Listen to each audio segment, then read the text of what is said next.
তো প্রশ্নে বলা আছে in the first 10 over of A cricket match or game the run rate was only 3.2. What should be the run rate in the remaining 40 overs to reach the target of 282 runs?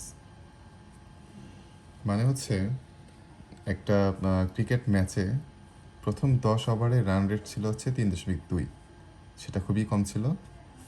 এবং ওরা বলেছে যে 282 রানের target পূরণ করতে হলে তাকে শেষ যে ওভারগুলো আছে সেখানে রান রেট কত হতে হবে। তো এটা খুব সহজে আমরা করতে পারি যে প্রথম 10 ওভারের রান রেট ছিল হচ্ছে 3.2, এটা গড় ছিল। তো এটা আমরা মোট বের করেছি, প্রথম 10 ওভারের গড় রান ছিল 3.2, তো 10 ওভারে মোট রান ছিল 282 রানের মধ্যে 32 রান আমরা করে ফেলেছি। তো আমাদের রান বাকি থাকলো 250, মানে হচ্ছে এই বাকি 40 ওভারে তাকে 250 রান করতে হবে।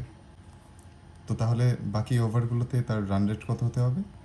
এই 250কে 40 দিয়ে ভাগ দিলে প্রতি ওভারে কত রান লাগবে সেটা এখানে বের হবে। তো আশা করি এই ম্যাথটি বুঝতে পেরেছেন।